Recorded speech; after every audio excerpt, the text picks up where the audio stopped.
지난주에 대구 불교방송 무명을 밝히고 그 코너에 이제 인터뷰를 했는데 그 인터뷰 내용이 몇 가지 우리가 좀 짚어봐야 할 만한 의미 있는 내용들을 담고 있어서요. 그 중에 오늘은 뭐 길게 말하지 않고 9가지 문답 중에 우리가 좀 알아야 될 만한 이야기 3가지 중에 한 가지만 말씀을 드리도록 하겠습니다. 제 앞장에 보면은 3번 제일 아래쪽이죠. 3번 해서 최근에 한국 불교계에 또 지역 불교계에도 초기 불교를 공부하는 분들이 많아지고 있습니다. 스님께서도 그 열풍을 불러오고 있는 분 중에 한 분인데요. 그 원인이 어디에 있다고 보시는지요? 이렇게 질문을 하셨고 제가 답변을 좀 길게 했어요. 우리가 만나는 사람 중에 많은 분들은 신 중심이 아닌 인간 중심의 종교로서 불교를 선택합니다. 그런데 막상 불교를 만나보면 표면적으로는 인간 중심을 말하고 있지만 내면적으로는 신 중심의 불교를 제시하고 있다는 것이 한국 불교의 현실이라고 할 수 있을 것입니다. 이런 현실에 비해 초기 근본 불교는 철저히 인간 중심의 불교입니다. 2600년 전에 역사적으로 실제했던 부처님은 인간으로 태어나 인간의 삶의 문제를 인간의 입장에서 해결하신 분입니다. 신중심의 기존 종교가 우리의 삶의 현실을 바르게 제시하지 못하고 그렇게 제시된 해결 방법 또한 우리의 삶에서 실현될 수 없다는 것을 바르게 보신 것입니다. 경전은 여러 곳에서 마치 누가 그를 데려가서 놓는 것처럼 지옥 또는 천상에 태어난다 라는 표현을 하는데 신중심의 종교들이 말하는 신의 권능이 사실은 인간의 행위가 가지는 과보의 법칙성이라는 것입니다. 신의 권능을 인간의 행위가 가지는 과보의 법칙성, 다시 말해 업인과보, 업을 원인으로 과와 보가 생김으로 대체하는 것인데 이것이야말로 인간 중심의 불교를 말하는 정체성이라고 할 것입니다. 그래서 신에 대한 기도로서 삶의 문제를 해결하려 하지 않고 복된 과보를 가져오는 행위를 통해 행복을 추구하는 것입니다. 이런 행위를 공덕행이라고 하는데 부처님은 특히 옥계, 보시, 수행의 3가지 공덕행을 제시해 주셨습니다. 근본 경전에 면면이 흐르는 정신이 있다면 그것은 삶의 현실에 대한 통찰이라고 할 것입니다. 그리고 부처님은 이렇게 업인과보를 통해 삶의 현실을 제시하고 그렇게 제시된 해결 방법이야말로 우리의 삶에서 실현될 수 있다고 말하는 것입니다. 그리고 초기 근본 불교는 이러한 가르침을 충실히 따르고 있다고 하겠습니다. 이것이 초기 근본 불교를 공부하는 분들이 많아지고 그 열풍을 불러오는 원인이라고 하겠습니다.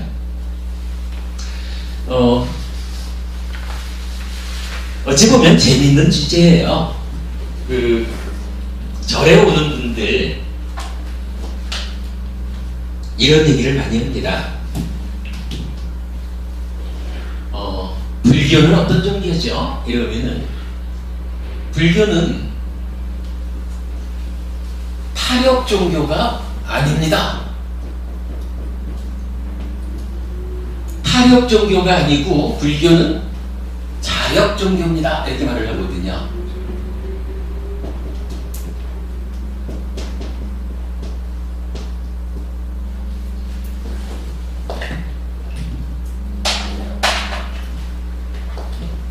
누군가 다른 누군가의 힘에 의지하는 종교가 아닙니다. 이 얘기죠.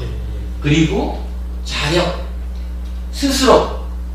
스스로의 힘에 의지해서 또는 스스로의 힘으로 자기의 삶을 개척해 나가는 종교입니다. 이렇게 말하는 거거든요.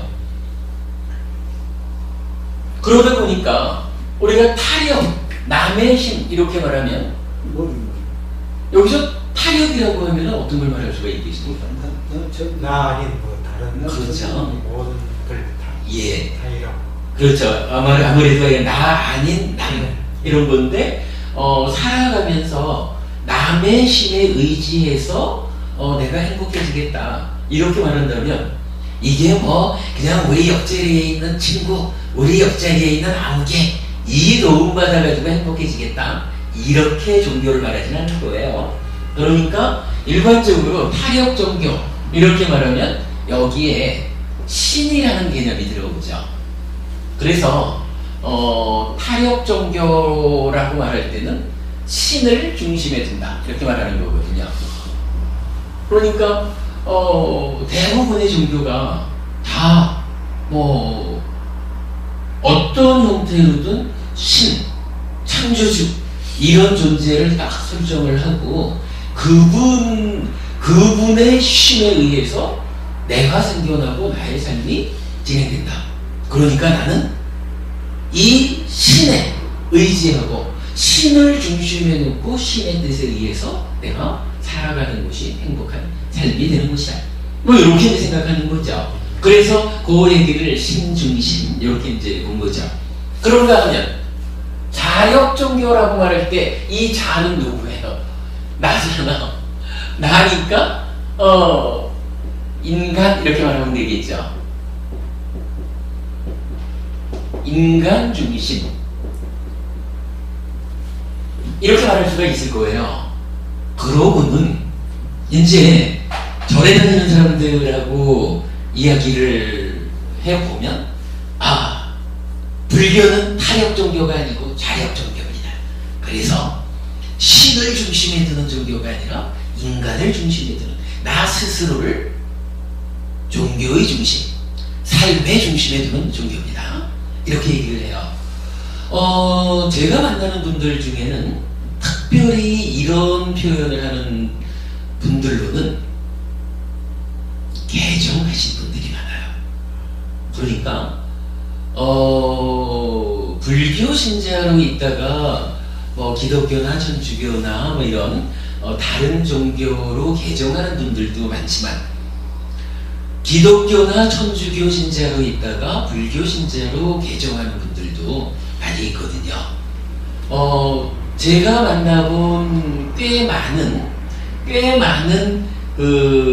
개종에서 불교 신자가 되신 분들, 이분들의 얘기가 되게 공통점을 갖는 게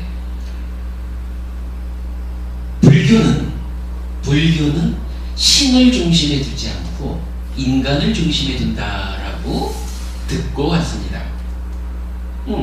내가 교회를 다니다가 보니까 이게 참 많이 좀 조심스럽지만 뭐 다른 종교를 이렇게 다니다 보니까 삶의 중심, 신앙의 중심을 신에 두고 그 신의 주변의 존재로서 내가 있습니다. 그래서 이 내가 그 신에 의지하고 신의 뜻대로 뭐 이렇게 살아가는 일에 대해서 회의가 들었습니다. 그런데 어쩌다가 어떠한 스님이거나 이렇게 불교 신자를 만나가지고 말씀을 나누다 보니까 불교는 신을 중심에 두지 않는다고 합니다. 그래서 인간이 중심이 되는 이러한 종교를 내가 배워서 내 삶을 주인공이 되어가지고 변화시켜야 하지 않겠는가, 뭐 이런 생각에서 개종했습니다. 뭐 이렇게들 이제 표현을 하시는 거예요. 그러면 타당하죠? 타협 종교가 신 중심이 되고 자력 종교가 인간 중심이다라고 말할 때 아무래도 자력 종교고 인간 중심인 종교는 불교가 있는 거고, 불교를 제외한 대부분의 종교들은 뭐 타협 종교, 신 중심의 종교 이렇게 말하는데 뭐 크게 어려움이 없을 것 같아요. 그런데 이분들 개종해가지고 불교 신자가 되신 분들이 두 번째로 하는 말이 있어요. 인간 중심의 종교다라고 알려져서 불교 신자가 되었는데 막상 절에 다니다 보면 표면적으로는 인간 중심의 종교라고 불교를 드러내고 있지만 그 내면적으로는 불교도 그렇게 인간을 중심에 두는 것 같지 않습니다. 불교도 사실은 내면적으로는 신을 중심에 두는 것 같습니다. 뭐 이런 표현이에요. 이 신이라고 하는 것이 뭐 대부분 종교에서는 뭐 창조주 이런 개념이 되겠죠. 그래서 창조주라고 할 때는 한마디로 말하면은 권능을 가진다, 권세 이런 말이죠. 권능을 가지는 존재로서 내 삶을 직접 좌우할 수 있는 능력 이렇게 말하는 거죠. 그런데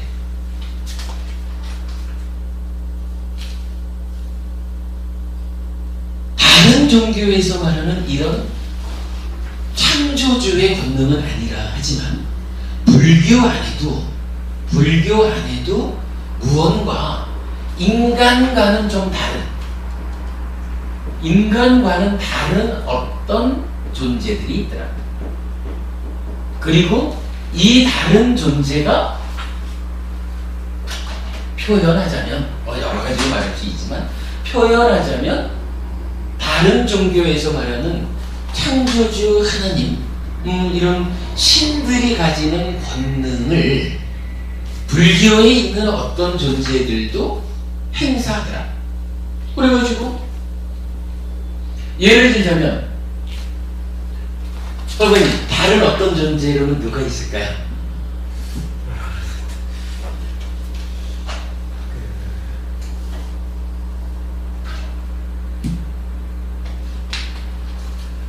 뭐 사실 이건 제가 얘기하는 게 아니고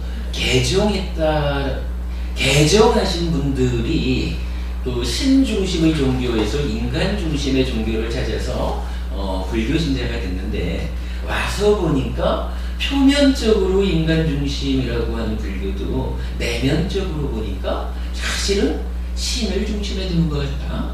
이제 이런 표현을 말하는 거죠. 그러면서 자 불교에서 말하는 인간과 다른 어떤 존재, 그래서 권능을 가지는 그런 존재로 누가 있을까?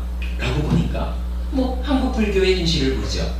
지금 이게 왜 이 얘기를 하냐 하면 대구 불교 방송과의 인터뷰에서 저한테 질문을 왜 한국 불교 또는 대구라는 요 지역 불교에서 초기 불교, 근본 불교가 근본 불교를 공부하는 불자들이 많아지고 있습니까? 왜 초기 근본 불교의 열풍이 일어납니까? 그 원인이 무엇라고 봅니까? 이렇게 저에게 질문을 한 거잖아요. 그래서 제가 거기에 대한 답변을 하는 중인 거거든요. 그래서 보면 자, 뭐 법원님 한번 생각해 보세요. 법원님 절에 가면 법원님 절에 가면 뭐 하라고 그래요? 그 시주를 하는 게 있고, 그 다음에는 이제 뭐 이래 하나의 이 단체처럼 이제 어떤 모임이라 그러죠. 쉽게 말하면 이 용왕 미를 간다 하면서 어디 이동도 하고 용왕매기를 간다는 거 방생하고도 좀 다른데 그런 방생. 그것도 사실 저는 또 그것도 별로 안 좋아하는 게 한번 따라가 왔는데 갈 때는 또 좋게 가고 올 때는 뭐 노래도 부르고 이러대요. 그래요. 그러겠죠. 그러면 이제 그거 말고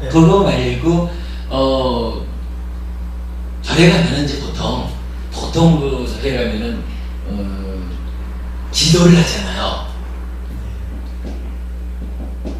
절에 가면 보통 기도를 한단 말이에요. 그러면 기도를 어떤 방법으로 하나요? 기본적으로 관세음보살 관음기도 하잖아요.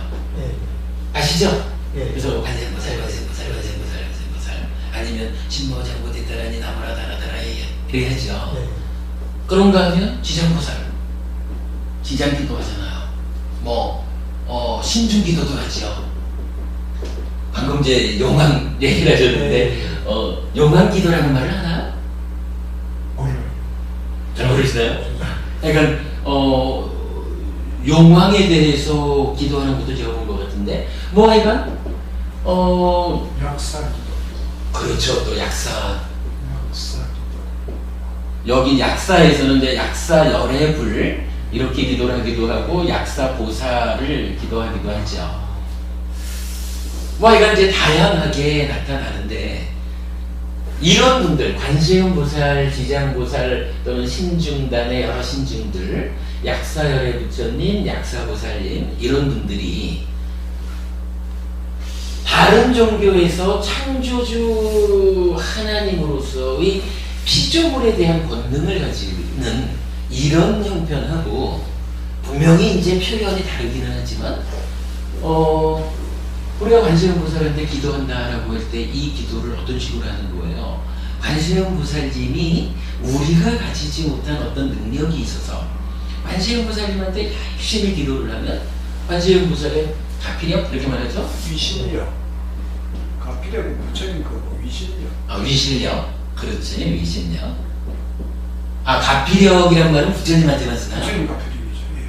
그럼 이제 관세음 보살의 위신력 이렇게 뭐 이제 요런 표현에 의해서 이 관세음 보살 관음 기도를 열심히 하면은 관세음 보살의 위신력에 의해서 나의 문제가 풀어지는 요거 빠지고 보면 관세음 보살의 위신력이라고 표현되는 관세음 보살의 권능이 있어서 관세음 보살의 권능을 빌어가지고 내 삶의 문제를 풀자 이런 의미가 되는 거죠.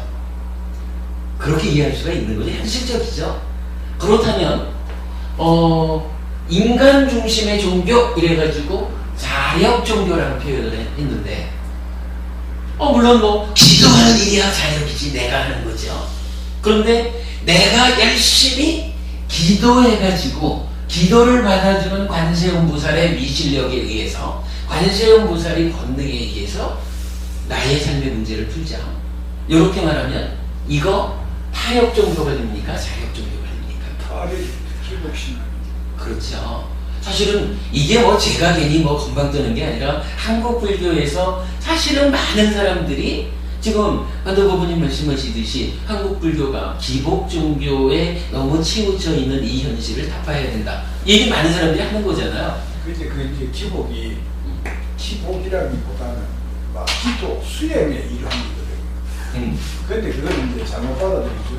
기도도 하나의 수행인데 그 수행으로 받아들이는 게 아니고 복을 받는 걸로 해갖고 받아들이니까 타력을 수행으로 가면 자력으로 가는데 기도가.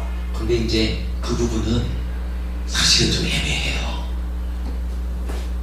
아예 말을 바꾸든가 말을 기도라고 하지 말고 뭐 어떤 형태로든 수행과 관련된 말로 바꿔준다면 예를 들어서 관세음보살 연부를 한다, 정근을 한다, 관음 정근을 한다라고 할 때 이 관음 정근을 하는 기도의 힘으로 어떤 일이 성취되기를 관음보살의 위실력으로 어떤 일이 성취되기를 바라지 않고 내가 삼매를 성취하기 위해서 우리가 그 산음초 수행을 통해 가지고 삼매를 성취하고 삼매 상태에서 있는 그대로 보자 윗바사 이렇게 해가지고 가는 게 불교 수행이잖아요. 만약에 뭐 사람들마다 다 그 수행을 할 수 있는 성향이 좀 다를 테니까 산음초 수행으로 호흡을 본다든가 뭐 배를 본다든가 어떤 방법이 나한테 잘 안 어울려서 관세음보살을 그 정근한다라고 하는 그래서 관음보살이라는 하나의 대상을 딱 중심에 두고 관음보살을 반복하는 가운데 내가 삼매에 들리라 뭐 이렇게 그게 700년 그렇죠. 뭐 이제 그런 방법이 되겠지. 700년 그게 이제 그 뒤에 그 윗바사나하고 어떻게 연결되느냐 하는 부분에서 우리가 좀 이제 뭐 좀 어려운 부분을 봐야 되겠지만 일단 그렇게 진행이 된다면 사실은 기도라는 말을 안 써줘야 돼요.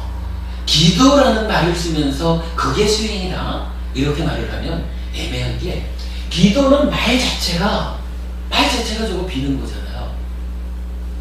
그죠? 이 사람 여기 타력 종교를 하는 분들이 신에게 기도하는 거가 기도가 갖는 본래 의미지 기도를 통해 가지고 수행한다라고 하는 것은 사실은 그 말 자체가 적절치가 않아. 그러니까 말이 적절치 않다 보니까 우리가 산다는 곳은 말을 어떻게 하느냐에 따라서 말이 끄는 대로 끌려가는 것이 우리 삶의 상당 부분이죠. 그러니까 기도라고 하는 위실력에 의한 권능을 비는 요렇게 가게 되지. 만약 이것을 수행한다라고 보면은 수행을 통해서 관세음보살이라는 대상에 집중함으로 삼매를 성취한다. 그러면 이 삼매의 힘으로 삶의 문제를 풀려. 뭐 이렇게 되면 그때는 위실력이라는 표현을 안 쓸 거 아니에요. 그죠? 뭐 이 좀 제가 뭐 이게 잘 모르는 얘기지만 대략적으로 보자면 이런 부분을 볼 수가 있는 거라. 근데 이 얘기를 누가 하는 거냐 하면, 그러니까 다른 종교의 신자다가 인간 중심의 종교라고 알려져 있기 때문에 불교 신자가 된 사람들이 불교 안에 들어와서 이제 불자로서의 삶을 살다 보니까 현실적으로는, 그러니까 표면적으로는 인간 중심 자력 종교라고 말을 하지만 내면적으로는 어떤 형태로든 위실력이라는 이름 하에 신의 권능을, 창조주와는 다른 어떤 존재를 설정해가지고 기도하는 신중심의 불교를 사실은 내면적으로 보여주고 있더라. 그래서 이 불교를 지속적으로 믿어야 되는 건지 모르겠다. 그렇게 되면 우리가 그냥 농담처럼 이런 말을 해요. 만약에 불교가 다른 어떤 존재, 이런 분들의 기도에서 그 위실력으로 삶의 문제를 풀자, 이렇게 말한다면 어쩌면 여기도 기도고 여기도 기도라면 기왕에 기도하려면, 이거 이러다 혼날 것 같은데 기왕에 기도하려면 좀 더 효율적인 기도를 하는 게 낫죠. 불교는 어쨌거나 뭐 이리저리 말을 해도 불교는 표면적으로 자력 종교, 인간 중심 이것을 내세우고 있거든. 그런데 불교를 제외한 대부분의 종교는 아예 신 중심의 타력적인 신앙을 종교의 특성으로 내세우고 있거든요.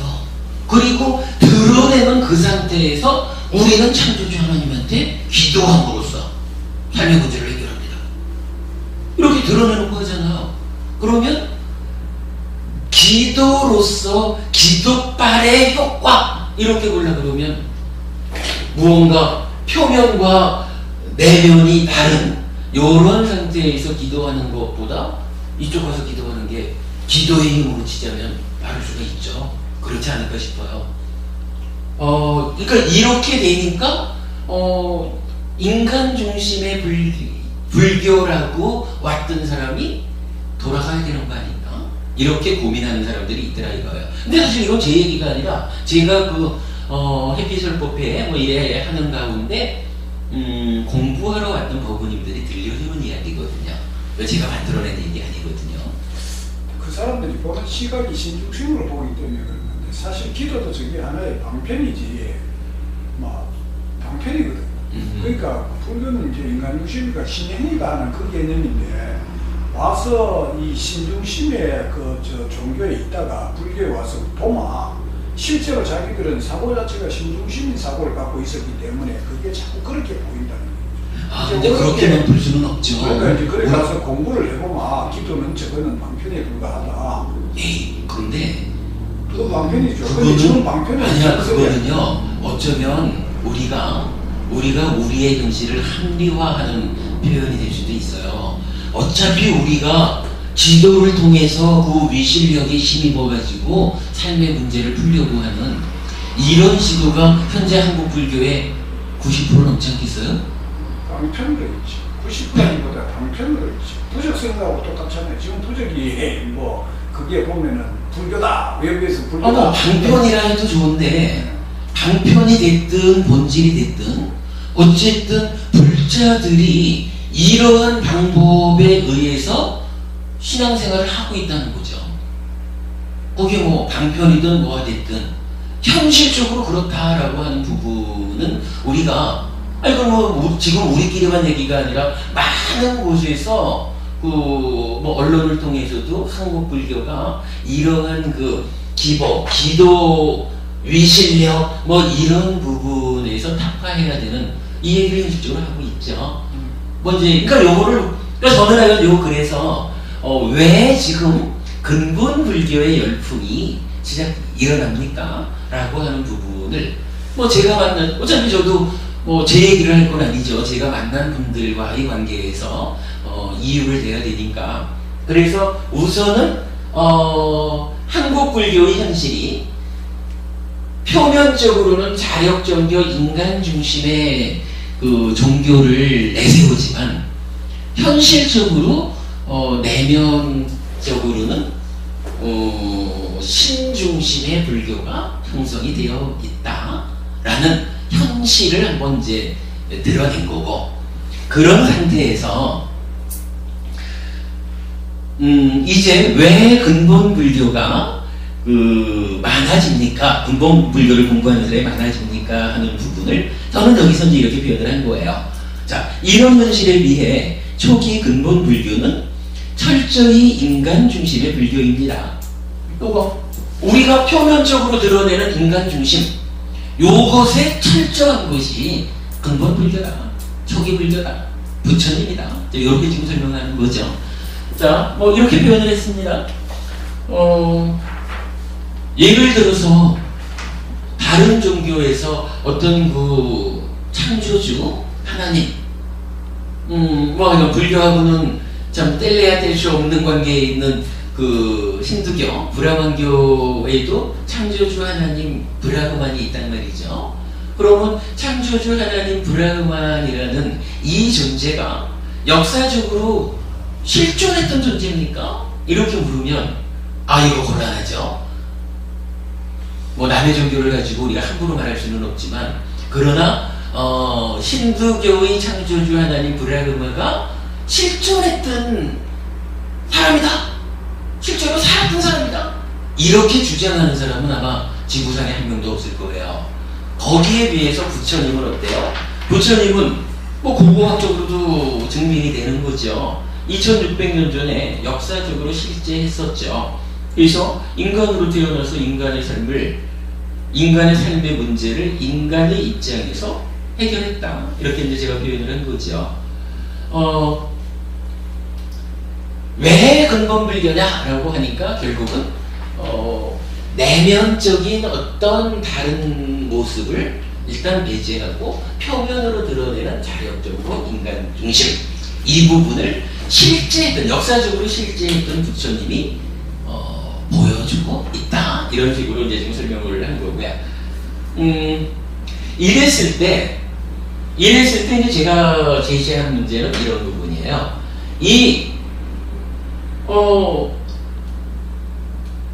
우리가 그냥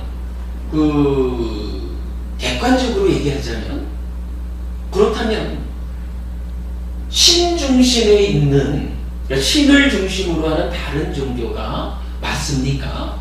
아니면 인간 중심을 내세우는 불교가 맞습니까? 이렇게 물을 때 고모님 어떻게 보이셔요? 신 중심, 창조주 하나님이 있는 이런 신 중심의 종교가 주장하는, 가르치는 그러한 것이 현실일까요? 아니면 부처님이 제시하는 인간 중심의 불교, 이러한 가르침이 현실일까요? 부모님 생각은 어떠신가요?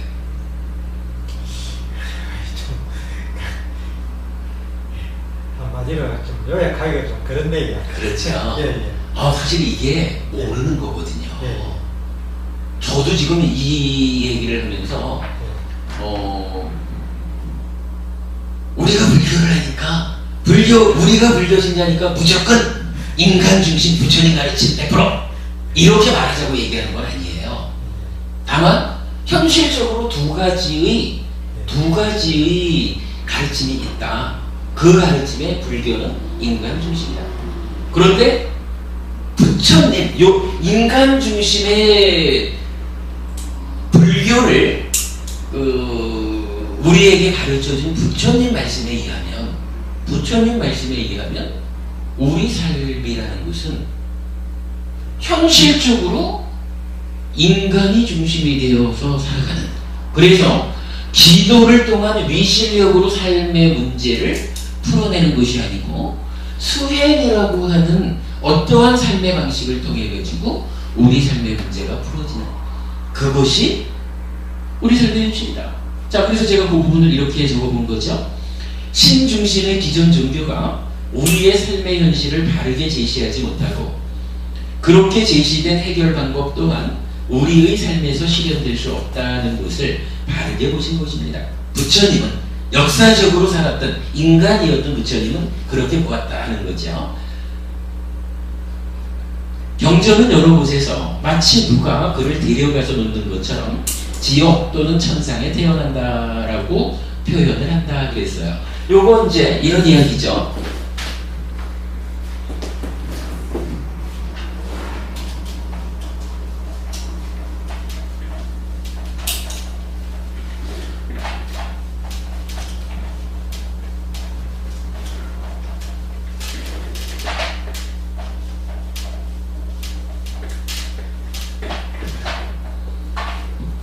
뭐 우리가 자주 말하는 거지만 부처님이 알려주는 우리 삶의 현실은 윤회라고 표현이 되죠. 우리가 이제 윤회하는 삶이죠. 그래서 몸이 죽어도 마음은 따라 죽지 못하잖아요. 그래서 지금 우리가 어떠한 행위, 어떤 업을 지으면서 살았느냐에 따라서 뭐 살아있는 동안도 행복할 수도 있고 괴로울 수도 있지만 죽은 다음에도 업의 과거로 하늘에 태어날 수도 있고 인간에 태어날 수도 있고 아니면 악이나 축생이나 지옥에 태어날 수도 있다. 뭐 이렇게 말하는 거죠. 그거 윤회하는 삶이죠. 그런데 이 윤회하는 삶을 한마디로 표현할 때 뭐라고 하냐 하면 고해라는 말을 쓴다고요. 괴로움의 바다 이렇게 말하죠. 우리가 살아가는 것이 좀 많이 괴롭든 적게 괴롭든 일단은 괴로움 가운데 살아간다. 근데 이게 괴로움 가운데 살아간다라고 하는 거, 그것을 바다로 표현했다라는 것은 뭐 이렇게 말할 수가 있는 거예요. 바다가 있는데 내가 여기 빠져가지고 허우적대고 있는 거죠. 바다라고 하는 것이 고해, 괴로움의 바다. 그런데 이 괴로움의 바다에 내가 빠져 있는데 이제 이 옆에 뭐 섬이 있을 거예요. 섬이라고 하는 이야기는 뭔가요? 이거 사실은 따져보면 간단한 거예요. 어떤 형태로든 내 다리가 땅에 닿기만 하면 이제부터는 물에 빠져서 허우적댈 일이 없죠. 안전한 자리를 확보한 거죠. 더 이상 물에 빠져서 바다에 빠져 허우적대는 게 아니라 뭐 해운대 앞바다로 해수욕 나온 거죠. 문제에 빠져 죽을 일이 없으니까. 그런데 요걸 놓고 부처님은 이렇게 표현을 하는 거예요. 마치 누가 데려가서 놓는 것처럼 행위에 의해서, 행위업에 의해서 지옥도 가고 천상에 태어난다. 그 얘기는 뭔가요? 마치라고 하는 얘기는 신이 있어가지고 이 신의 권능으로 신이야 능력이 있으니까 물에 빠져서 헤매고 있네. 그런데 이쁜 아이잖아. 내가 건져줘야지 해가지고 딱 건져가지고 안전한 섬으로 옮겨줄 수가 있잖아요. 그런가 하면 딱 보니까 아주 못돼 처먹은 놈이구만. 고생 좀 해봐. 그래가지고 그냥 내비두면은 헤매다 빠져 죽는 거죠. 요거를 다른 종교에서는 이 바다에 빠져가지고 허우적대는 요 사람을 안전한 자리로 데려다주는 그 일을 누가 하느냐라고 할 때 마치 누군가 있어 데려다 놓는 것처럼 해서 신한테 그 역할을 부여하잖아요. 이때 신이 이렇게 데려다주는 이거를 우리가 좀 전에 쓴 표현으로는 신의 권능 이렇게 말하겠죠. 그죠? 이렇게 말하겠죠. 그런데 부처님은 요 부분을 뭐라고 하냐 하면 표현하자면 마치 마치 누군가가 있어서, 즉 신이 있어서 신의 권능으로 물에 빠져서 헤매는 나를 딱 끌어올려 가지고 안전한 섬에 데려다 준다. 요런 것처럼 사실은 나의 행위, 내가 어떤 행위를 하느냐에 따라서, 내가 몸과 말과 마음으로 악한 행위를 많이 하면 그 악한 행위 때문에 바다에 빠져가지고 죽는다. 신이 나를 건져주지 않는다. 그래서 지옥 간다. 이렇게 말하는 거고, 몸과 말과 마음으로 착한 행위를 하면 마치 신이 있어서 저 안전한 섬으로 옮겨주는 것과 같이 즉 행위가 가지는 행위의 결과, 행위에 의해서 결과가 맺어지는 이 부분을, 그러니까 행위가 가지는 법칙성, 이렇게 표현을 하죠. 행위가 가지는 법칙성, 행위가 가지는 법칙성에 의해서 내가 착한 행위를 하면, 몸과 말과 마음으로 착한 행위를 하면 착한 행위가 가지는 법칙성에 의해서 마치 신의 권능에 의해서 안전한 땅으로 옮겨주듯이 나의 행위가 가지는 법칙성에 의해서 착한 업을 짓고 하늘에 태어납니다. 이렇게 말한다는 거죠. 부처님은 다른 종교들에서는 이런 역사적으로 실제했던 분에 의해서 이렇게 설해지지 않지만, 불교적으로는 부처님 자체가 역사적으로 살았던 분이죠. 우리와 동일한 인간으로. 표현하자면 기독교 같으면 예수님이 2000년 전에 살았지 않느냐, 이렇게 말하는 거하고는 다르죠. 우리는 지금 여기서 예수님의 권능을 말하는 게 아니라 창조주 하나님의 권능, 이렇게 말하는 거니까, 이슬람교의 마호메트가 마호메트도 일단 교주가 되는 거죠. 그러나 마호메트 그분의 권능에 의해서 구원된다라고 말하지 않죠. 역시 알라, 하나님에 의해서 구원되는 게 되는 거죠. 그리고 거기에 반해서 불교는, 부처님은 그러한 신의 권능이 아니라 즉 행위가 가지는 법칙성에 의해서 몸과 말과 마음으로 나쁜 행위를 많이 지으면 지옥으로 갈 거고, 몸과 말과 마음으로 착한 행위를 많이 지으면 하늘에 태어날 것이다. 행위가 가지는 법칙성이다. 이렇게 말하는 거죠. 그 부분을 이제 이렇게 표현을 해본 겁니다. 그러니까 이렇게 말을 했나요? 신중심의 종교들이 말하는 신의 권능. 요 신의 권능이 사실은 신의 권능이 아니라 인간의 행위가 가지는 과보의 법칙성, 이렇게 이제 표현을 한 거죠. 인간의 행위가 가지는 법칙성에서 이제 과보라는 말을 쓴 거예요. 과보의 법칙성. 행위에는 결과와 현실적 겪음이 있다. 이렇게 이제 말하는 거거든요. 그러니까 요게 이제 따지자면 신 중심의 종교와 인간 중심의 종교가 가지는 가장 큰 차이다. 그리고 불교는 바로 행위가 가지는 과거의 법칙성으로 대표되는 인간 중심의 종교다. 이렇게 말하는 거예요. 이럴 때 요거 업이라고 하는 것은 하여간 업 이렇게 쓰죠. 그리고 과거의 법칙성이랬는데 과라는 말을 이제 이렇게 이제 요 과일 그 결과 뭐 과실 이렇게 말하는 거죠. 그리고 보라는 말을 또 이렇게 써요. 그러면 요거를 어떻게 이제 한자로 표현을 하냐 하면 업이 행위가 가지는 과거의 법칙성은 행위가 원인이 되어 가지고 과거가 생겨 이런 말이 되죠. 그래서 업을 원인으로 과거가 생긴다 이렇게 표현하는 거거든요. 그래서 요게 이제 불교적인 우리 삶의 법칙을 설명하는 업인 과보 요런 말이 나오는 거예요. 자, 그게 이제 지금까지 설명드린 거고 요 얘기를 다시 읽어보면 이제 그 밑에 신의 권능을 인간의 행위가 가지는 과보의 법칙성, 다시 말해 업인 과보, 업을 원인으로 과와 보가 생긴, 이렇게 금방 말씀드렸죠. 요것을 대체하는 것이다. 즉 신의 권능을 인간의 행위가 가지는 과보의 법칙성으로 부처님은 대체했다.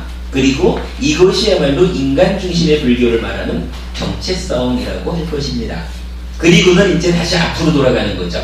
그래서 신에 대한 기도로서, 우리가 좀 전에 써봤던 거, 신에 대한 기도로서 삶의 문제를 해결하려 하지 않고 이제 행위를 원인으로 과보가 생기니까 요 과보를, 복된 과보를 만들면 행위를 원인으로 결과가 생기는 거예요. 그런데 그 결과가 괴로운 결과가 생기지 않고 복된 결과가 생겨날 수 있으면 요거 꼭 신에게 의지해서 신의 권능으로 내가 복받는 요런 삶도 있지만 부처님이 말하는 업인과보의 측면에서는 어떠한 행위를 통해 가지고 복된 과보를 만들 것이다. 요거 보면 되는 거잖아요. 그래서 복된 과보를 가져오는 행위를 통해 행복을 추구하는 것, 이것이 인간 중심의 불교를 말하는 정체성, 업인 과보다, 이렇게 말하는 거예요.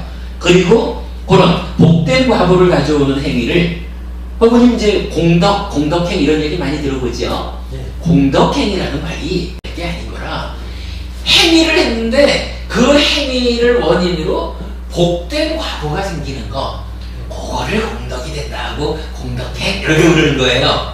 그리고 부처님은 이러한 공덕행으로 세 가지를 알려준다고요. 그래서 지계, 보시, 수행 이러는데 제가 저의 입장에서는 그냥 5개를 지킨다. 그리고 보시한다, 베푼다. 그리고 수행한다. 요 세 가지가 복된 결과를 가져오는 공덕행이다 라고 말하는 거예요. 이게 불교 공부하는 사람들이 잊어서는 안 되는 불자로서의 정체성. 우리가 해야 될 일이 뭡니까? 복을 받아야 되겠습니다. 복을 어떤 방법으로 받아야 됩니까? 열심히 기도해가지고 위실력을 통해서 기도받아야 됩니까? 복 받아야 됩니까? 부처님은 요 부분에서 그게 아니다. 업을 원인으로 복된 과보를 가져오는, 스스로 공덕의 행위를 지어가지고 복을 만들어라. 요렇게 인간 중심의 불교, 자혁종교 불교를 부처님이 정리해 주는 것이다. 이렇게 말하는 거죠. 어떻게 보면 요 말이 좀 타당하죠? 네. 부처님이 이렇게 말씀을 한다는 거예요. 그리고는 이제 거기에 이어가지고 이렇게 적었어요. 아까 제가 이 얘기를 했잖아요. 기독교가 맞는지, 아니다, 자꾸 기독교 얘기를 하면 되지. 힌두교가 맞는지, 불교가 맞는지, 이거 사실은 모르는 거예요. 우리가 따지자면 죽어봐야, 내가 착한 행위를 많이 해가지고 하늘나라에 가는구나. 이게 공증이 될 텐데, 죽으면 또 죽은 사람은 그거를 스스로 알 수 있나요? 모른단 말이에요. 우리가 현재 우리 수준으로는 정말로 업인과보가 부처님이 말하는 이러한 법칙성이 사실이 돼가지고 가르쳐 주시는 대로 공덕행을 지어가지고 하늘에 태어날 수 있는지, 이거 사실은 검증 안 돼요. 모르는 거라. 그런데 그런 측면에서 이제 부처님은 근본경전 니까야를 통해 가지고 이런 부분에 대한 확신을 이제 우리한테 심어주는 거예요. 그래서 제가 그 부분을 뭐라고 표현했냐 하면, 근본경전의 면면이 흐르는 정신이 있다면 그것은 삶의 현실에 대한 통찰이라고 할 것입니다. 그리고 부처님은 이렇게 업인과보를 통해 삶의 현실을 제시하고, 그렇게 제시된 해결 방법이야말로 우리의 삶에서 실현될 수 있다고 말하는 것입니다. 그리고 초기 근본 불교는 이러한 가르침을 충실히 따르고 있다고 하겠습니다. 자, 무슨 얘기인가요? 부처님은 어떤 추상적인 이야기를 하고자 하지 않는다는 거예요. 우리 삶을 현실적으로 통찰하는, 있는 그대로 보는, 그리고 부처님이 스스로 있는 그대로 보아낸 그 사실을 이제 우리한테 알려주는 거죠. 그리고 그 알려주는 바가 뭐냐 하면 바로 어빈과보라고 하는 이 법칙성에 의해서 우리가 복된 과보를, 행복한 삶을 살 수 있다라는 것을 알려주는 거고,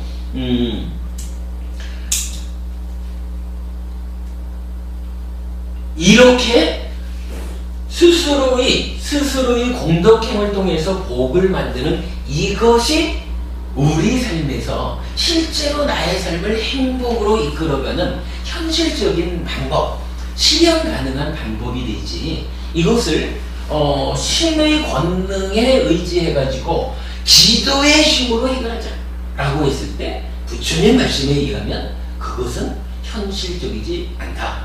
우리 삶에서 실현될 수 있는 것이 아니다. 이렇게 말하는 거예요. 그리고 이 부분도 사실은 몰라요. 살아봐야 하는 거죠. 열심히 기도하는 사람이 더 행복할지, 공덕의 행위를 통해서 스스로 복된 과보를 만드는 사람이 더 행복할지 살아봐야 하는 거예요. 그런데 왜 우리는 이런 말을 하느냐? 여기에서 사실은 중요한 이야기가 하나 나타나요. 믿음이에요. 우리는 불교 신자잖아요. 부처님을 믿는 거거든요. 부처님께서 행복하려면 공덕행을 지어서 복된 과보를 가져와라, 이렇게 알려주셨으니까 우리는 오직 부처님이 말씀해 주신 이러한 행복을 만드는 방법에 대한 믿음을 가지고 그런 삶을 사는 거예요. 오계를 지키고 보시하고 수행하는 가운데 이러한 행위가 내 삶을 행복하게 해줄 것이다 하고 그 길을 가는 거예요. 실제로 이거 우리 눈앞에 당장 드러나고 있지 않거든요. 그런데 물론 이제 시간이 지나면서 쌓이다 보면은 드러나기도 하겠죠. 그러나 경우에 따라서는 공덕행을 통해서 하늘에 태어날 것이야, 이거는 죽지 않고 태어남을 말할 수는 없잖아요. 드러나지 않는 거예요. 그랬을 때 믿음에 의해서 내가 이해하기로는 부처님께서 알려주시는 이러한 가르침이 참으로 옳다, 이 가르침이 내 삶의 현실이다 라고 그렇게 판단하는 사람이 부처님에 대한 믿음을 갖게 되는 거예요. 이 믿음이 전제되어야 계를 지키고, 계라는 게 몇 건가요? 부처님이 이렇게 살아야 됩니다, 다른 생각을 해치지 말고, 주지 않는 거 갖지 말고, 바람 피지 말고, 거짓말하지 말고, 술 때문에 삶을 망가뜨리지 말고, 이렇게 알려준 삶의 질서를 부처님에 대한 믿음에 의해서 이러한 5가지 계를 지키는 삶은 공덕이 되는 행위에서 복된 과보를 가져올 거야. 이렇게 믿지 못하면 못하는 거죠. 이걸 믿어야 계를 지키고, 믿어야 보시를 하고, 믿어야 수행을 하죠. 반면에 힌두교를 믿든 아니면 기독교나 천주교를 믿든 이분들은 우리하고는 믿음이 다른 거예요. 그분들 생각에는 참으로 창조주 하나님이 계시다, 창조주 하나님이 계셔서 세상을 창조했고 나를 창조했다, 그러므로 나는 창조주 하나님의 뜻에 맞는 피조물로서의 삶을 살아가는 것이 옳다, 이렇게 하나님이 창조했다라는 데 대한, 이거 우리가 뭐라 그럴 거예요? 내가 생각해보니까 내가 보는 삶의 현실은 하나님이 창조한 게 맞아, 이렇게 당신 스스로 믿는 거죠. 당신 스스로 그렇게 믿어서 그 믿음에 의해서 신의 권능에 의지하는 삶을 사는 거라. 이거 누가 뭐라 할 수 없어요. 사실은 종교 간에 지금 제가 말씀드리는 이거, 너의 믿음과 나의 믿음이 다르다, 그래서 나의 삶은 나의 믿음대로 갈 것이고 너의 삶은 너의 믿음대로 갈 것이다, 그러니까 서로 간에 미워하지 말자, 요게 성립되어야 되는 거예요. 너의 믿음은 너의 믿음대로 인정해주고 나의 믿음은 나의 믿음대로 인정받아야 되죠. 요거를 내 믿음만 옳고 너의 믿음은 100% 틀렸어. 그러니까 너의 믿음을 깨뜨리고 너를 바꿔주는 게 너를 살려주는 거야. 이래가지고 과격한 행위들이 이어지는 것은 사실은 이 사회 현실로는 옳지 않은 일이죠. 이러한 그 믿음의 문제로서 이러한 종교 간의 차이를 우리가 이해하고 화합해야 된다라고 하는 부분을 말하고 싶고, 아무튼 이 질문에 대해서 저는 바로 이런 이야기, 근본경전의 면면이 흐르는 정신은 삶의 현실, 부처님은 우리 삶의 현실을 이렇게 설명하고 있다. 그러므로 이러한 업을 원인으로 과거가 맺어지는데, 그런데 나는 행복하고 싶다. 어떻게 하면 됩니까? 행복을 결과 맺는 공덕행을 지으면 그 행위를 원인으로 행복이 옵니다. 오계와 보시와 수행이라고 하는 세 가지 방법이 있습니다. 이러한 일에 대해서 확실하게 믿을 때 계를 지킬 수 있고 보시할 수 있고 수행할 수 있습니다. 그러면 행복해집니다. 이게 불교죠. 다른 종교에 대해서는 굳이 많은 이야기를 할 이유는 없을 거예요. 그 종교를 믿는 사람들은 그 종교에 대한 믿음으로써 자기 삶이 진행돼 가는 거기 때문에 우리가 굳이 간섭할 필요가 없다. 이렇게 봐야 되겠고, 아무튼 이 질문의 요점, 왜 지금 초기 불교를 공부하는 사람들이 많아집니까? 근본 불교의 열풍이 일어납니까? 라고 하는 데 대해서 저는 바로 요거, 행위가 가지는 과거의 법칙성이 신의 권능을 대체한 인류 역사의 크나큰 혁명이 바로 부처님이기 때문에, 자력종교, 인간 중심의 종교인 불교이기 때문에 거기에 근본 불교가 투철하기 때문에 근본 불교, 초기 불교를 공부하는 사람들이 늘어나고 그 공부의 열풍이 일어나고 있다. 이렇게 제가 답변을 한 거죠. 한 가지 주제를 제가 말씀을 드렸는데, 요 업에 대한 이야기를 제가 조금만 더 하고 앉아서 그냥 말씀을 좀 나누도록 하겠습니다.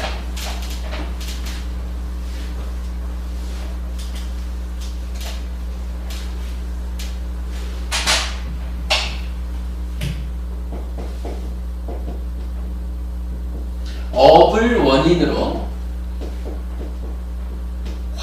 결과와 현실적 겪음이 있다, 그렇게 말하거든요. 이게 무슨 얘기냐면,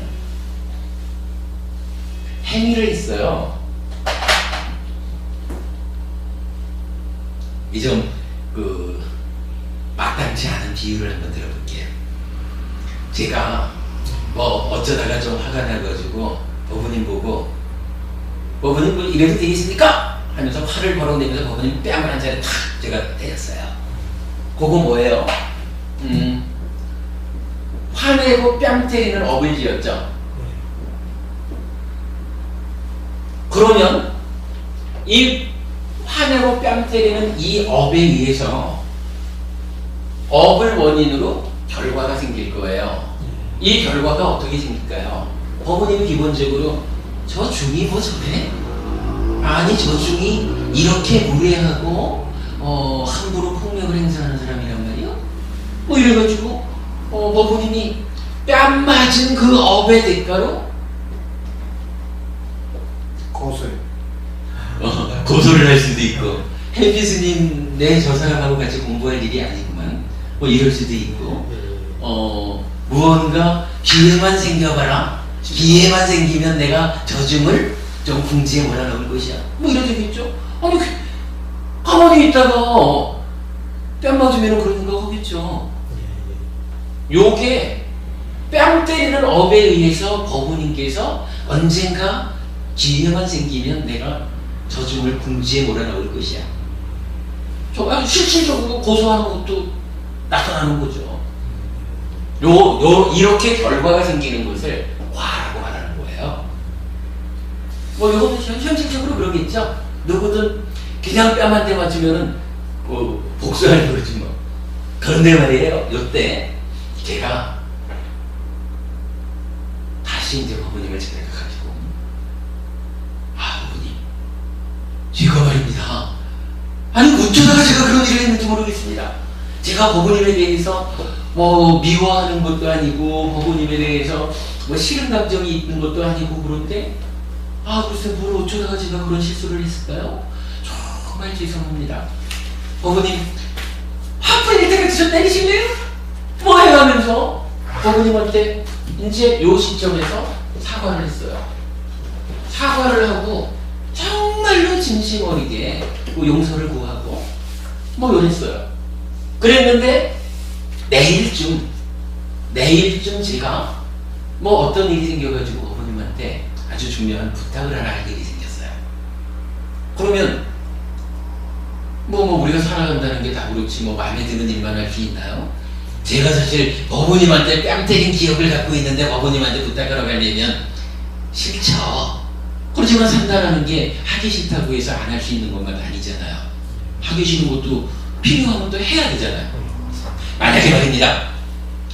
제가 법원님한테 뺨을 때렸고 법원님은 저 지금 기회만 생겨봐라 노래고 있는데 제가 이제 내일 가가지고 법원님 좀 도와주셔야겠습니다. 요래하면 법원님이 미쳤어? 이래 되지 않겠습니까? 이거 완전히 도움 못 받는 거죠. 빵 좀 내는 거죠. 현실적으로 우리가 그런 거예요. 뭐 비유를 들어서 말하는 게 좀 어렵긴 하지만 우리 현실이 그런 거지 뭐. 그런데 만약에 제가 아주 오늘 그냥 정말로 진심에 우러나가지고 사과를 하고 정말로 언제든 제가 기회가 된다면 이 참 법원님께 어떤 이익되는 일을 통해서든 보답을 하겠습니다. 미안합니다. 뭐 이랬는데 갑자기 이제 내일 법원님한테 제가 아주 아쉬운 부탁을 해야 되는 일이 생겼어요. 그러면은 일단 제 입장에서도 업을 잘못 지었으니까 아이고는 하지만 그러나 한면으로는 야 그래도 어제 내가 가서 사과하기를 정말 잘했구나. 어제 사과하는 그 시점을 놓쳤다면은 아이고 이렇게 아닙니까? 그리고는 일단은 그래도 뺨 때린 업 때문에 힘든 상황이기는 해도 그래도 어제 사과한 요것 때문에 그래도 좀 기운을 얻어가지고 가서 법원님 좀 도와주셔요. 이러면 웬만해서는 한 50점 정도는 도움을 받을 수도 있고 아니면 어제 제가 사과하는데 정말로 진정성이 넘쳤다. 그래서 법원님이 해피스님이 어쩌다가 실수를 하긴 했지만 저렇게 진정 어리게 사과를 하니까 뭐 해피스님도 뭐 출가자라고는 해도 아직까지 공부하는 사람인데 실수할 수 있지 뭐 이래가지고 법원님이 저를 용서했다. 저의 사과가 받아들여졌다. 이러면은 내일 가서 부탁하는데 100% 성과를 낼 수도 있는 거예요. 그러면 말이죠.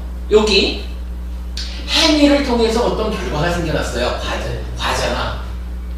그런데 현실적으로 나는 이 뺨 때린 업의 최종적인 겪음을 현실적으로 나는 어떠한 겪음을 받느냐 하면 첫 번째 경우는 빵점짜리 최악의 가장 나쁜 그러니까 괴로운 겪음, 현실적 겪음이 생기겠죠. 그래가지고 아이고 어머님한테 가서 이제 아무리 사정해봐야 웃기지도 마셔? 이래가지고 뭔가 아쉬운 사정을 하는 일이 받아들여지지 않으면 제가 괴로움을 겪어야 되는 거겠죠. 현실적인 겪음이 생긴다고요. 그런데 거기에 사과를 좀 잘했더니 한 50 정도 현실적인 겪음이 올라갔잖아요.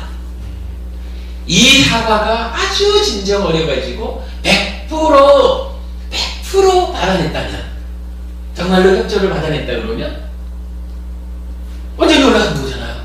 현실적인 겪음이 이 상태는 괴로움이었다면 50점짜리는 뭐 조금 괴롭다라고 할 수도 있고 즐겁다라고도 할 수 있는 약간 적당히 섞인 상태? 이 정도 얘기를 해도 되겠죠? 예. 그런가 하면 100% 받아들여진 이 상태는 뭘까요? 즐거움이죠. 그게 낙이죠. 예. 이렇게 놓고 보면 좀 웃기는 거라. 분명히 뺨 때리는 빵 때리는 행위, 업을 잘못 지었거든요. 그러면 분명히 뺨 때리는 업 때문에 저중 언제는 기회가 생겨라 이렇게 하는 어떤 결과가 생겨날 건데, 현실적으로 내가 겪는 일은 좀 다르잖아요. 그죠? 현실적으로 나는 괴로움을 겪을 수도 있고, 섞인 뭐 적당할 수도 있고, 즐거움을 겪을 수도 있잖아요. 그러면 요거 결과라고 하는 말 한 가지 가지고 이 현상이 설명이 안 되죠. 그죠? 무언가 결과라고 하는 것과는 다른 어떤 말로서 이런 현실적 겪음이 설명돼야 되죠. 요 현실적 겪음을 뭐라 하겠어요? 보라고 하는 말이 바로 요거라. 그러면 부처님이 말씀하시는 우리 삶의 현실, 부처님이 말씀하시는 신의 권능을 우리 삶의 현실로 보지 않고 행위가 가지는 과보의 법칙성, 이렇게 말하는 업인과보, 요것이 우리 삶을 설명하는데 참으로 그런데 행위가 있고 행위에 따른 결과가 있는데, 그 결과에다가 내가 어떠한 다른 조건, 그죠? 이거는 이제 이 결과를 만든 이 업하고는 다른 어떤 조건이죠. 사과한다라는 조건을 가하지 않으면 현실적으로 괴로움이 겪어질 거고, 사과한다라고 하는 조건을 조금 했더니 한 50 정도, 그래서 고락의 현실적 겪음이 있을 거고, 사과를 아주 진정어리게 했더니 백 해가지고 즐거운 현실적 겪음이 있는 거죠. 그러면 이 부분을 나타내주는 분명히 다른 표현이 필요해서 보 이랬고, 부처님은 이렇게 업과 과와 보라고 하는 세 가지를 가지고 우리 삶의 현실을 나타내는 법칙성이고, 이것이 다른 종교에서 말하는 신의 권능을 대체하는 불교적인 그 삶의 원리다. 관동어머님 지난주에인가 그 불자의 세 가지 조건, 세 가지 조건이었나? 뭐지? 우리 아이가 해피설법의 두 번째 기본 자세. 기본 자세에서 요 업이가 죠. 저승을 믿느냐. 저 세상은 있다. 이렇게 이제 시작되는 거죠. 두 번째 이제 업에는 과보가 따른다. 예. 그리고 업은 마음을 원인으로 한다. 이렇게 세 가지를 삼세윤회한다는 거. 마음을. 그러니까 그 세 가지를 불자의 기본 자세 이렇게 하고는 그런 세 가지가 표현 현상적으로 드러나면 업인과보 삼세윤회 이렇게 표현하는 거죠. 그러니까 그 얘기가 이렇게 나오는 거예요. 그러니까 우리가 오늘 시작한 신중심의 종교냐 인간 중심의 종교냐 타력 종교냐 자력 종교냐 하는 부분을 부처님은 자력 종교다, 인간 중심이다.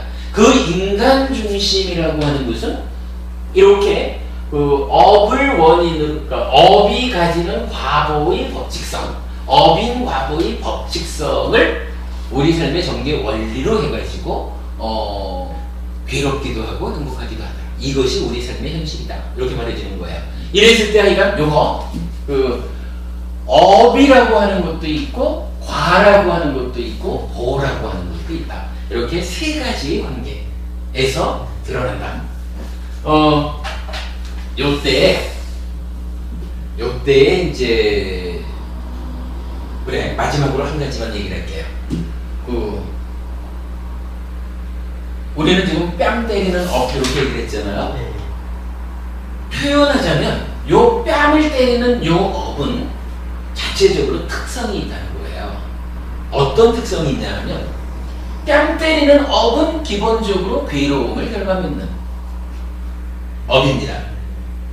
그런데 뺨을 때렸다라는 이 괴로움을 결과맺는 요런 특성을 가지는 업이 뒤에 어떠한 조건을 들이댔느냐 라고 하는 것에 의해 가지고 괴로움이 있고 고화락이 있고 락이 있다. 이렇게 되지만 사실은 여기서 우리가 요 락이라는 것을 달리 봐야 돼요. 만약에 뺨 때리는 괴로움을 결과맺는 업이 앞에 있지 않았다면 똑같은 노력을 했을 때 이 락의 제곱쯤 나가겠지도 몰라요. 앞에 괴로움을 결과맺는 요 행위가 선행했기 때문에 사실은 괴로움을 극복해내는 것으로의 즐거움 이렇게 되는 거죠. 여기서 백이라고 하는 요 자체가 이제 그런 측면을 봐야 돼요. 그러니까 과와 보라고 하는 것이 결과와 현실적 겪음 이렇게 됐을 때 요 업이라고 하는 것은 이러한 특성을 갖는다. 그러면 업이라고 하는 것은 뭐 경전에 의하면 두 가지 특성을 갖는 거예요. 괴로움을 결과맺는 업.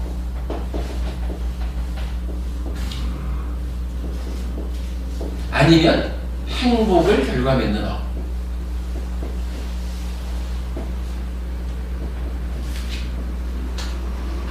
그렇다는 말이에요. 이렇게 볼 수가 있죠. 때에 따라서 우리가 괴로움을 결과맺는 업을 지었어요. 그러니까 뺨을 하게 때린 거예요. 그러면 행위 자체가 괴로움을 결과맺는 이런 업을 지었기 때문에 이제 괴로움을 직접 겪거나 아니면 괴로움을 좀 줄이려면 가서 사과를 하고 이 사과한다라는 일이 얼마나 힘든 겁니까? 그렇게 어려움이 수반되잖아요.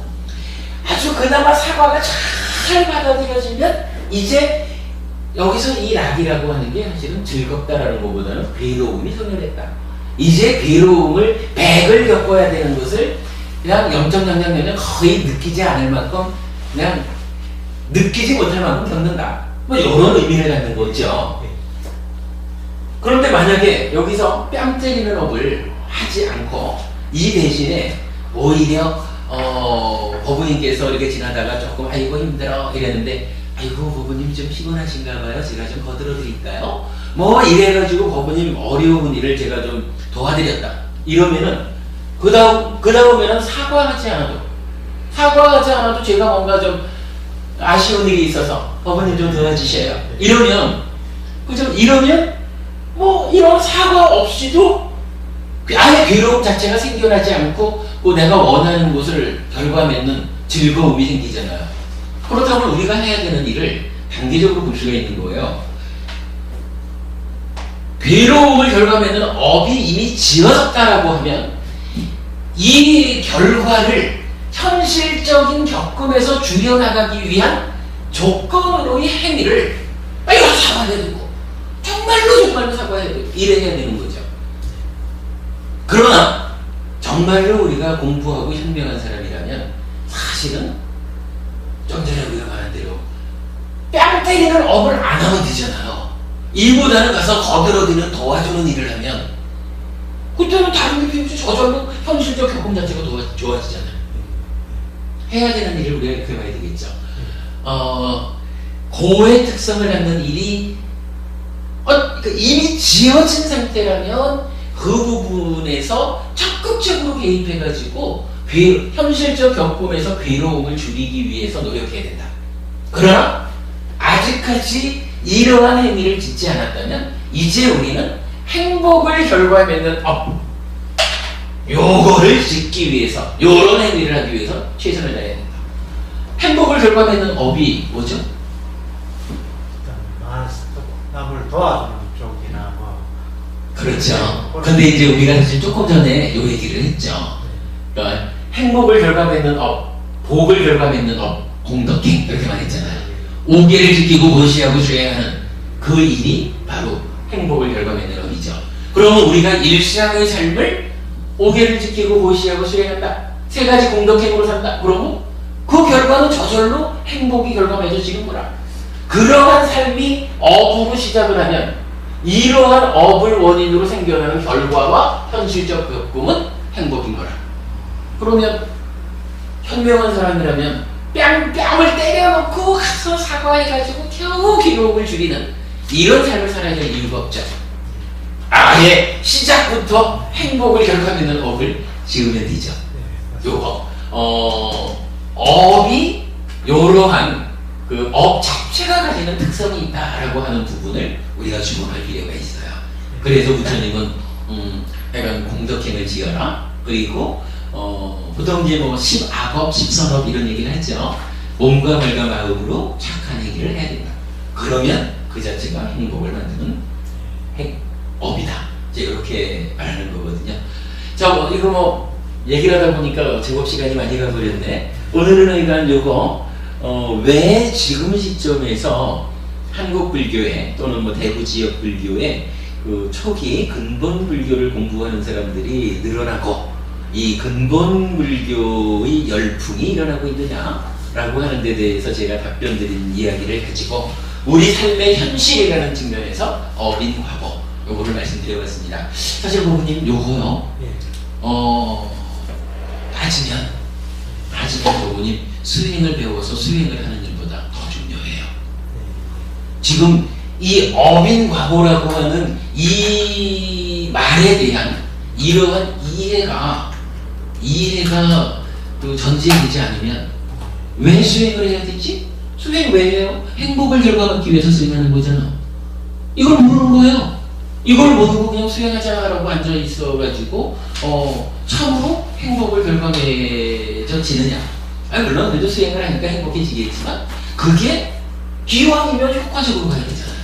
그죠? 효과적으로 수행의 성과를 내기 위해서는 참으로 행위 자체가 가지는 두 가지 특성이 있다. 이것을 원인으로 해서 결과와 현실적 겪음이 있다. 이것이 우리 삶의 전개 원래 어빈과보다 요게 부처님이 알려주는 자력정교, 인간 중심의 정교, 이러한 불교의 정체성이다. 요렇게 이해하면 수행을 하는데 힘이 생기잖아요.